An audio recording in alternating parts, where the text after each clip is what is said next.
Hello, I'm Adrian, and today we're taking an in-depth look at Wonder Woman's fighting style in the DC Extended Universe.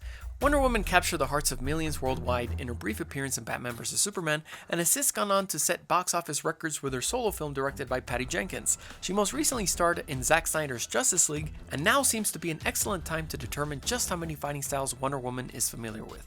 If you're a fan of martial arts and superheroes, I highly recommend subscribing to my channel and watching the other videos on it as well, as I've already analyzed other DC superheroes including Batman, Green Arrow, and Black Canary, but today we will be focusing on Wonder Woman.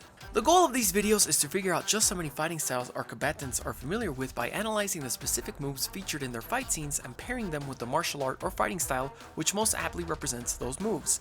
And yes, to clarify, there is a huge amount of crossover in martial arts techniques. A technique that is present in one fighting style may also be present in another, but in order to not give combatants multiple fighting styles for just one move, I've instead opted to list the most apt fighting style that represents that particular technique. This analysis relies solely on what has so far been seen in the DC Extended Universe, or in other words, the skills Diana has demonstrated in Batman vs Superman: Dawn of Justice, Wonder Woman, and Justice League.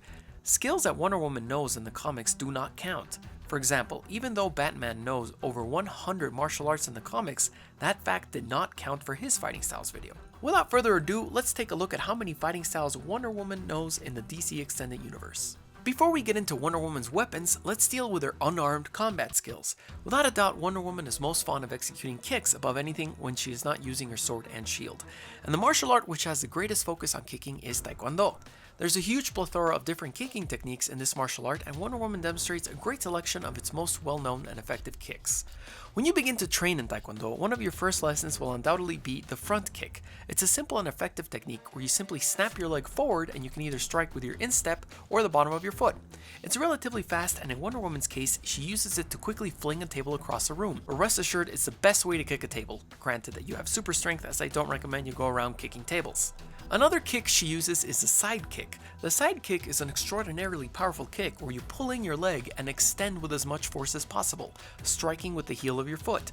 Diana opts to use it from the ground, but even though the positioning is different, the kick still retains its mechanics. One cool kick that usually pops up in different movies is the sweep kick. Granted, this kick appears in many different fighting styles, but since her other kicks fall in line with Taekwondo, we will place it in this same art. Sweep kicks can either be delivered by swinging your leg forward in a circular motion after you drop to the ground, or swinging your leg backwards. Diana uses both methods. The first scene in her training montage is actually used twice, and as you can see, she's swinging her leg backward. The next time she uses a sweep kick, she adds a little slow-mo flair to it, but swings her leg forward.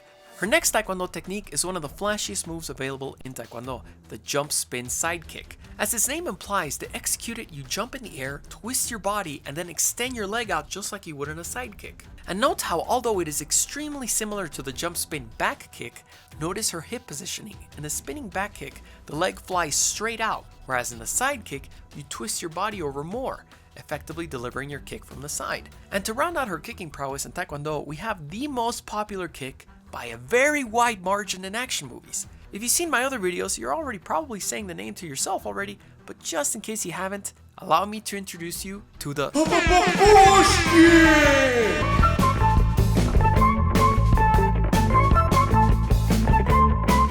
As you can see, the push kick is accomplished by lifting the knee and effectively pushing forward by extending your leg. It can be done with a pushing motion or with more of a blunt snapping motion, but the travel arc remains the same. But Taekwondo is not all about kicking, and actually includes a good amount of punching techniques as well. You can always differentiate a Taekwondo punch from a boxing punch by analyzing the technique behind it. In boxing, you're taught that your punches function independently from one another. In other words, if you're launching your jab, cross, hook, or uppercut, your other arm stays perfectly immobile, resting right beside your cheek. It's left there not only so you can be protecting your face while you punch, but also to be at a ready position to be able to launch follow-up punches.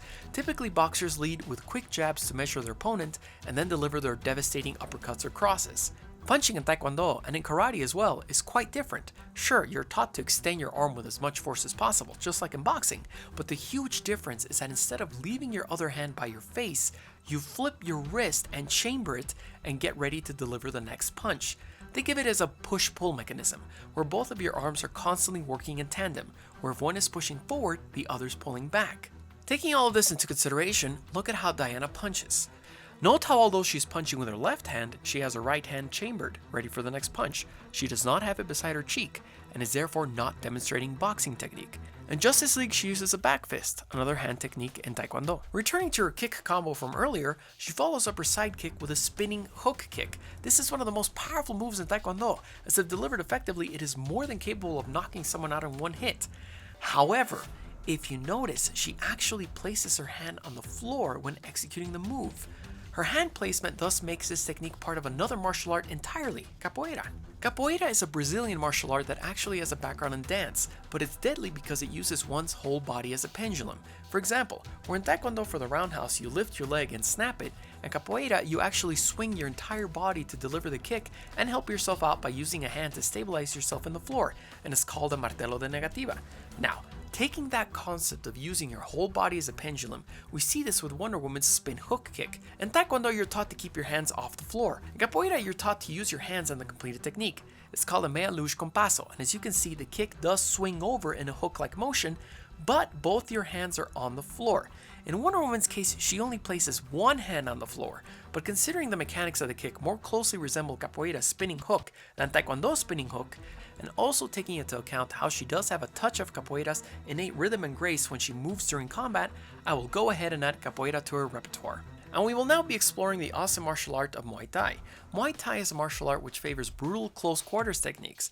Elbows and knees are absolutely critical to Muay Thai, and they are part of what is known as the art of 8 limbs, since you also use them in your fighting arsenal besides your traditional punches and kicks. Elbows and knees are best suited for close quarters attacks as you don't need to extend your whole arm or leg. In Wonder Woman's case, she is fond of using two popular techniques from this art, the common knee strike seen here, and the much more spectacular jumping knee, where you simply add a jump to the technique. It is a devastating technique and is ludicrously strong and effective in covering large distances, and if you're a superhero like Diana, useful for hopping between rooftops. Let's move on to Wonder Woman's most used weapons in her fighting arsenal, her sword and shield. Taking into consideration her Amazonian background, in Greek mythology, the Amazons were a tribe of women warriors who were brutal and aggressive, and their main concern in life was war. But besides this meaning that she will obviously be an adept warrior, it actually reflects her entire wardrobe and fighting style as well. Notice her armor, her sandals, it all evokes her Greek heritage. And in terms of her fighting style, the fact that she's technically a warrior from ancient Greece, this places her style in an era known as the martial arts of classical antiquity. Unfortunately, there's limited surviving documentation of the martial arts of classical antiquity, so I can't adeptly analyze her moves from this standpoint. However, the next best thing here, and what is most closely related with sword and shield combat, is known as historical European martial arts. Historical European martial arts, or HEMA for short, is an umbrella term that refers to martial arts of European origins, or in other words, those that were formerly practiced but did die out or evolve into very different forms. You may also hear the term Western martial arts to describe the very same thing. And yes, this is an umbrella term, and there are plenty of modern reconstruction efforts underway to truly nail how these warriors fought, but several concepts can be learned from historical documents that have been left behind. But you may be asking yourself, how exactly does Wonder Woman exhibit her skill in this kind of combat? And for that, we turn to one of the most important and most often overlooked element of a medieval combatant, the shield. Traditionally, we have all been taught that the shield is primarily a defensive tool, used only to block incoming attacks or set up attacks with a sword. But in reality, the shield is a weapon in its own right.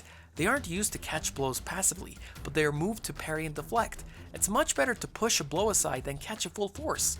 A shield used by a medieval warrior will be one used with purpose. The warrior will hold it forward and will move with it in a fluid motion. Now, knowing this emphasis on the shield, it actually fits in with Diana's fighting style excellently. If you notice, she routinely uses her shield not just to defend herself, but to actively attack her opponents. It is just as much of a weapon as her sword without question. She even takes her skill with the shield one step further, and in this sequence right here we can see that she, just like Captain America, can actively toss her shield. When I analyzed Cap's skill with throwing a shield to knock out opponents, I gave him the fighting style of discus throw. Sure, the track and field event is not a martial art at all, but I'm going to be counting it as a fighting style in this situation since she has turned discus throw into a deadly skill. Returning to her skill in HEMA, and in terms of her skills with the sword, she is relentlessly talented with this weapon. Whether it be used for blocking, attacking, or slicing her opponent, her talent with the sword in the DC Extended Universe is essentially unmatched. An interesting martial art Wonder Woman shows skill in is the ancient martial art known as Gatka. Gatka is a traditional South Asian form of combat training developed by Sikhs, and in modern usage it refers to the northwestern Indian martial arts. It's a martial arts style focused primarily on weapons, including several kinds of swords along with a vast array of other weapons. I attribute a sword fighting style to this martial art due to how gracefully she moves in combat, as Gatka is a very theatrical style, much like Wushu. As a matter of fact, take a look at this move right here. It is the exact same kind of movement seen in Gatka. Her other iconic weapon that must be discussed is her amazing Lasso of Truth. Besides having the convenient ability to make her captor say any truth against his or her will, it's also a really effective weapon. Now, when doing the research for this video, I initially was going to attribute this to a weapon like the lasso, but then found out that the lasso is technically qualified as an actual weapon itself. As a matter of fact, lassos are mentioned in the Greek Histories of Herodotus, 7th book. Polymnia 7.85 details how the Sagartians, who had an army of nearly 8,000, primarily carried lassos into battle, and the way they used to fight was throwing their lassos, which ended in a noose, and then dragged whoever landed in said noose right towards them, and slayed them. This was their literal fighting method. Knowing that, take a look at how Wonder Woman uses her lasso. She does the exact same thing. She ensnares them and then promptly brings them towards her. She doesn't actually slay them, as this is PG-13 and not R after all, but the technique is used in plenty of her fights. As such, she is also skilled in what I will colloquially label Lasso Combat. Taking a page out of Green Arrow's book, Wonder Woman is also an incredible archer. She's able to hit targets with extreme ease and also use it in combat, just like our hooded green hero from CW's hit show. As such, she will also receive the fighting style of archery, and although archery is primarily associated with the Olympic event, bear in mind it has been used in warfare. A particularly tricky fighting style to pin down for Wonder Woman was the use of her bracelets. She can easily use them to deflect bullets from every direction, but there is no real-life equivalent of this. If you try to deflect a bullet with your forearms, not only would you permanently damage them, you'd probably get killed too. But the closest thing I could find to this would be the basic concept of blocking in Taekwondo. You very frequently use your forearm to block incoming hits. So in a sense, she's effectively executing Taekwondo blocking techniques with the added benefit of having magical bracelets. Another aspect of her fighting style that must be addressed is her immense strength and speed. In Justice League, she's shown dodging bullets, zipping across foes, and even using both her extreme speed and strength to jump up and literally slam herself into the ceiling without so much as a scratch. In Wonder Woman, she easily lifts this vehicle as if she were lifting a box of Kleenex. Once again, since there's no real-world equivalent to these feats, the closest we can come to acts of extreme strength is weightlifting. In Spider-Man's fighting style episode, I attributed this to how he can easily use his strength to toss objects to his foes or even prevent himself from being crushed. With Wonder Woman, she also uses her strength to not only toss or swing around objects, but also to toss her opponents around. As far as her superhuman speed is concerned, I'll go ahead and pair it with track and field's sprinting. In track and field, the sprinters are among the fastest human beings alive, so the Amazonian warrior just takes it a step further, and as most easily seen in her Justice League fight, she very much uses it in combat to devastating effect. So in conclusion, how many fighting styles does Wonder Woman know? They are Taekwondo, Capoeira, Muay Thai, Historical European Martial Arts, Discus Throw, Gatka, Lasso Combat, Archery, Weightlifting, and Sprinting. Which brings us to a grand total of 10 fighting styles. What other characters would you like to see me break down in terms of their fighting styles? Let me know in the comments below and be sure to subscribe, and you can follow me on my Twitter, Instagram, and brand new Facebook fan page, Godzillarex, to be notified when another new episode premieres. It would also be great if you could join my Patreon to get access to cool behind the scenes stuff and a bunch of other rewards. See you next time.